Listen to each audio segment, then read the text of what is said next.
Hello and welcome to my review of Beanstalk ROM. This is the February 16th build 2014. I am back on the stock kernel, and this ROM is brought to us by Dr.87, who has ported it over and done a lot of work to make sure that it works with our phones. This ROM is full of features. It's been very difficult for me to actually get a ROM review done on this one, and it's taken me longer because there are so many features. There's so many things I've had to go in and test. Some of those features crashed the first time. A few of those features crashed the first time. What comes to mind at first is sound and Soundpacks, which I'll talk about here in a moment, and the screen recorder crashed on me once. But outside of those two, most everything else worked the first time every time, and even those that crashed, they worked right afterwards. And in fact, screen recorder, when it crashed, it still saved the video of the screen record, so can't really complain too much there. Halo here. Halo has got a familiar feature in it called Ninja Mode that I enjoy. Hides that out of the way when there's no notifications there. We're going to go over here to the lock screen, and we got a lot of options for the lock screen. You've got your target sliders, you've got lock screen shortcuts, well, same thing there. Lock screen notifications. I like this lock screen notifications. I like it so much so that when I was trying out the active screen, the active notification option, I didn't use it very long, because I find that lock screen notifications to me are a lot more useful and a lot more intuitive. Now, you'll see here I have pocket mode turned off. I tested it with pocket mode on and off. On the forums, you'll see there's a lot of users who are telling people who are new to the ROM, hey, turn off pocket mode if you're getting bad battery life. In my testing, I'm going back and forth, working on trying to figure out what was the best combination to get good battery life. And that's honestly the Achilles heel of this ROM, is the battery life for me on my LG G2 D800. However, there are so many features here, and the ROM works so well that I'm almost willing to just say, forget about the battery life feature. Everything else makes up for it, as long as you've got a charger somewhere. But we'll get to that in a little bit, and I'll kind of show you some of my battery life. What pocket mode does is pocket mode uses the sensor here, the proximity sensor, to determine when it is in your pocket and when you pull it out. So when you pull it out, it turns on the lock screen. You can set it up so that it only does it when you have a notification. But I mean, it still will check with the proximity sensor. So I guess technically, yeah, there is power being used, but it was very minimal savings in turning it off that I observed. But a lot of nice settings here. You can really kind of adjust these. I recommend, if you're doing it at first, to slide them down. Because they do kind of cover up the clock widget here. There's your clock widget settings. So, also on the lock screen settings screen here, you will find a place for double tap to sleep, and that is just what it says. You can double tap the screen, and it'll go to sleep. So you don't have to slide down, double tap up there. You can double tap anywhere. Or if you're using the sleep and lock, you don't have to do that either, because you can simply just tap anywhere. Very nice, very welcome feature. It was something that I thought was in CyanogenMod when I tested it, and I did not get it to work. However, I am being told by one of the YouTube subscribers, or at least somebody who watched the video for the CyanogenMod, that it is working on his. So I can only assume, because I haven't gotten an answer back, that it must be on a nightly that I wasn't using, or it was on a previous version that wasn't included in the newer versions, and he's been dirty flashing. Some combination there's given it to where it works for him, but it didn't work for me. It does work with this ROM though, and there's no extra steps needed except for enabling it. Talk about Soundpacks. Soundpacks is a feature that's brought to us from OMNIROM, and basically it's just sound themes. And you can go to the OMNIROM page and you can find these sound themes, and you can download them. You can install them. And then once you've installed them, because you copy them into the folder there, the Soundpacks folder, there's zips, you install them. Now you can change the theming, audio theming of your device, and it works. Is it gimmicky? You know, some people might say it's a little bit, but it works. It's another feature, something else that helps you make this Android phone really belong to you. Launcher options. There are 4 launchers, depending on which GApps package you install. Some GApps packages don't come with the Google Now launcher, and I didn't test to see if it was still there without that GApps package. Of course, I'm not going to talk about Google Experience Launcher because you're already familiar. I'm not going to talk about Nova Launcher because you're already familiar, but you might not be familiar with the Hello Launcher HD, or I'm not even going to try and pronounce that, but you know what it is, and it's been around for a while. CyanogenMod. So some of these, when you go to them and you hit settings, you'll actually find your settings here, all in one place. Alright. On this one, the launcher I'm using right now, you'll find your settings are on an icon. Put them where you want. This reminds me a lot of Nova Launcher. There's a lot of customizations in this particular launcher. I'm using this launcher right now over the Google Experience Launcher because I disabled Google Now in an attempt to work on this battery life that I'm experiencing in my testing. And going to this launcher was the first thing I did. I left Google Now enabled so I could still use the widget or still be able to get to it, and it could still aggregate my information, and I wasn't seeing a big impact, so then I disabled it and still continued on this launcher, and still kind of testing to see if I can't get some better battery life, but so far it's not looking very promising. So you have lots of launcher options. Really, you can go through here and you can see it for yourself. You could change the grid layout, etc. You could change the icon size, which I like because now I've enhanced the size of these icons down here so they're not so small, easier to get to. App blacklisting is something that's supported in this ROM. So if you're scrolling through here, get your blacklisting here, get your privacy guard here. Play with those at your own risk. It is a feature, it's very nice. Something else, exposed. Exposed is actually integrated into this ROM. And there it is. So I did not test art knowing that exposed was right here. Now, yes, I know I can go to framework, I can uninstall it and then reboot it and give it a try. However, because it's built into the ROM, already included, I didn't want to mess with it. For stability purposes, it works fine on Dalvik, and it performs very fast on Dalvik. You're not hitting over 10,000, but you're getting pretty close. You're in the high 9s on the Quadrant standard. Gesture control is something I didn't test. However, checking through the forums, it's reported as working, and nobody's having issues with it. Pi.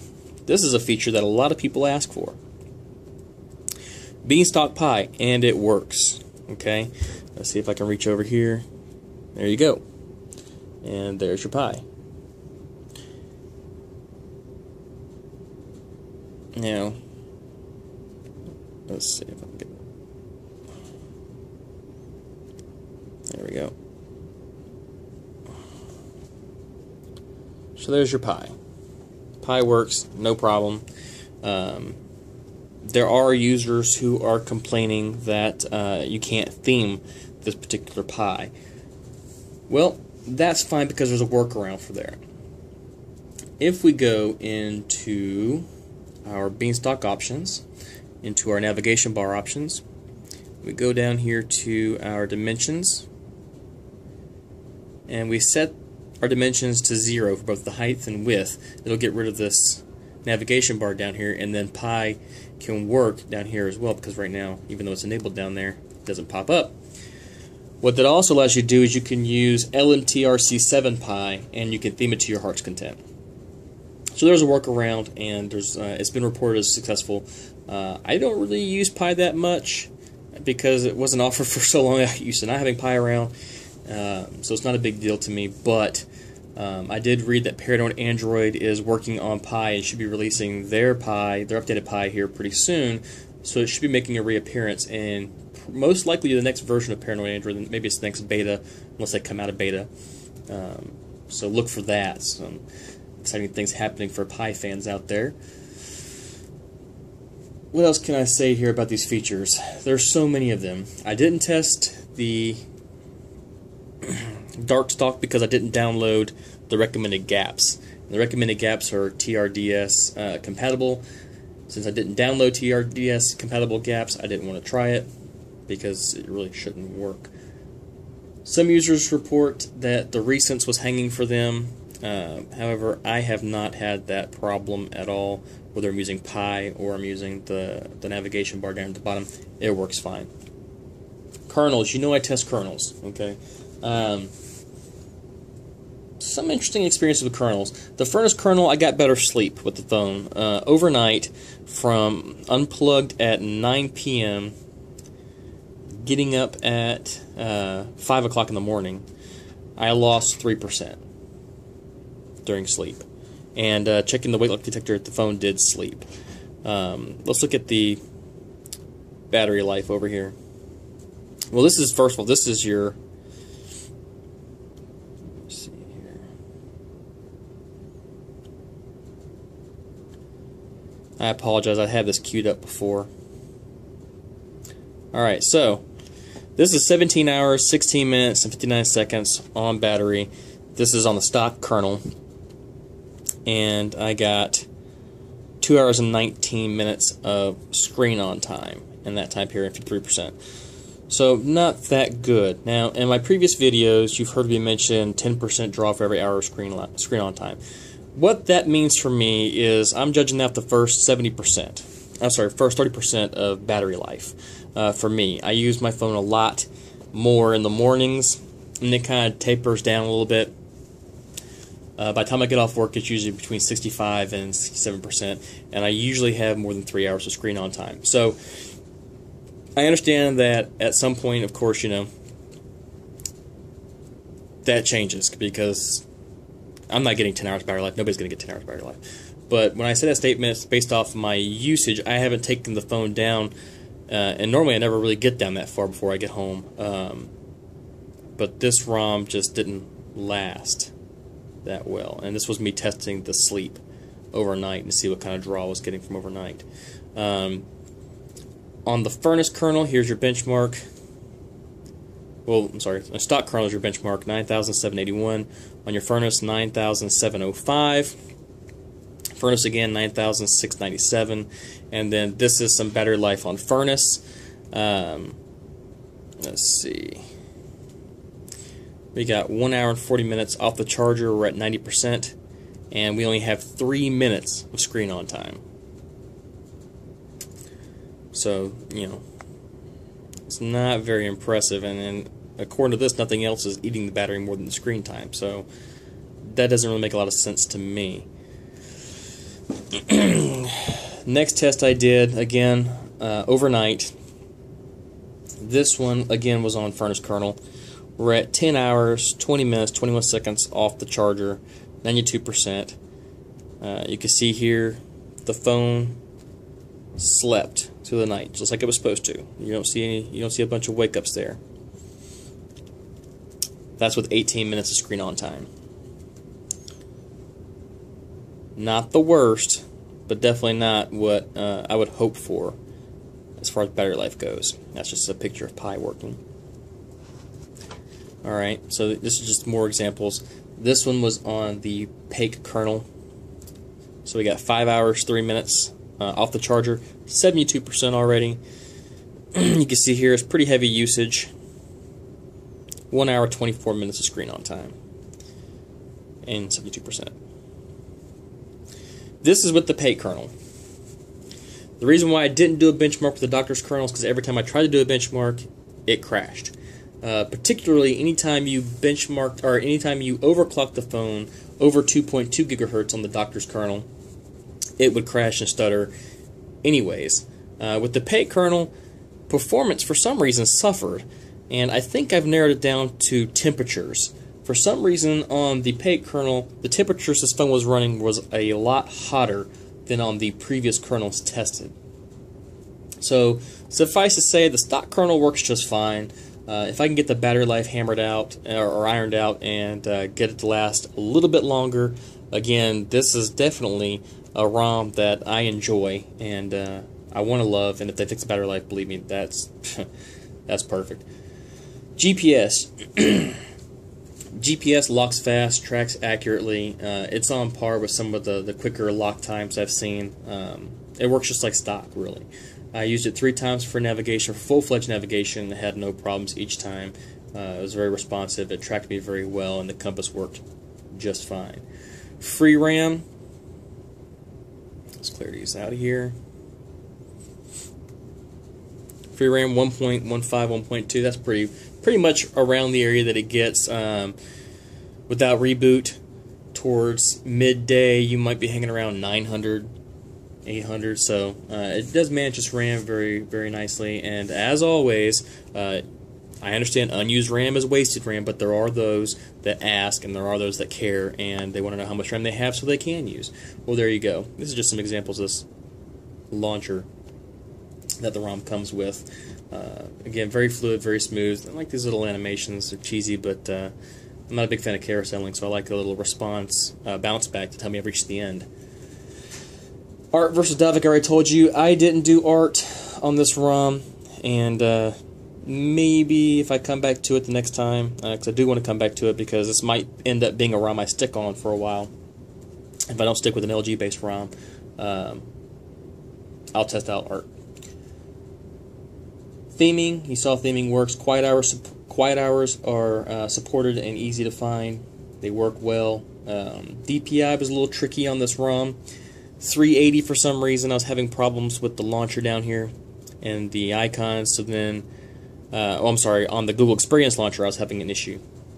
On this launcher, you can configure how many icons you have down here, so it doesn't matter. I wish the Google Experience launcher included some of that. I did try the Google Experience launcher editor from the exposed Google Experience launcher editor, and I managed to get rid of the persistent search bar, which gets rid of OK Google, and then kind of tinker around with that a little bit. Not a whole lot of customization there yet, so hopefully they bring some more to it, but it's nice to see that somebody's working on it, because that's one thing the Google Experience launcher is lacking, is customization. A2DP, I gotta say, this ROM is superb when it comes to A2DP and Bluetooth streaming. Music streams, it syncs fast, no crashing on Bluetooth was experienced. My 4 Touch, you get your text message support natively through the head unit. It shows the song titles, and it shows them quickly.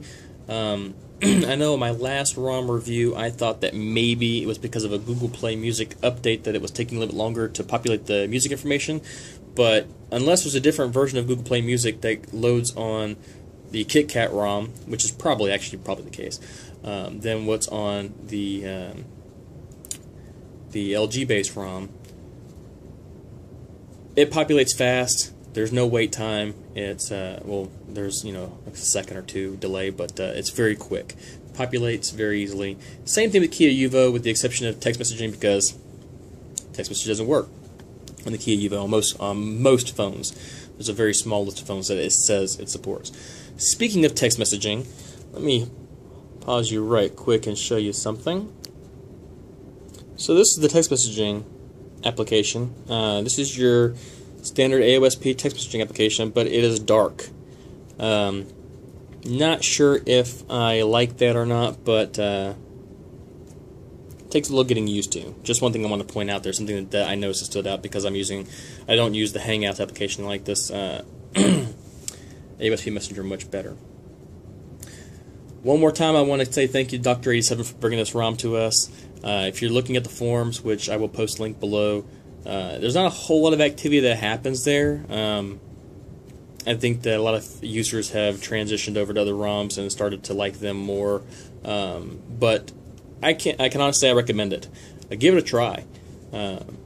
I didn't experience any problems, again, aside from battery life and aside from a few features crashing the first time. But there is a lot of features in this ROM and a lot of things that just work. They just work. And this launcher's kind of grown on me. I gotta admit, I do like this launcher. I like the customization ability of this launcher, minus the fact that I don't have my Google Now over here, which is something that I like to have on these ROMs. But again, I'm not quite sure if it was affecting the battery life that much. It doesn't appear to be, because on this test, when I unplugged it this morning, I already had the Google Now turned off, and you see Google Play Services is still drawing some power there. We're at 1 hour and 28 minutes of screen on time. You can see a reboot there as I was trying to get the phone ready for this video. Some pretty heavy usage there. You can see my screen on time matches a lot of this wake up time, but you got some wakes there. I'm not sure what was happening there, and because of the reboot I can't get it from my lock wake detector. You can see I've used GPS quite a bit. 5 hours 58 minutes with only 1 hour and 28 minutes screen on time, 78% battery life. Not the worst, but again, I've even in my other videos I've shown you better. So that is my review of Beanstalk. I hope it was helpful, and I hope you give it a try.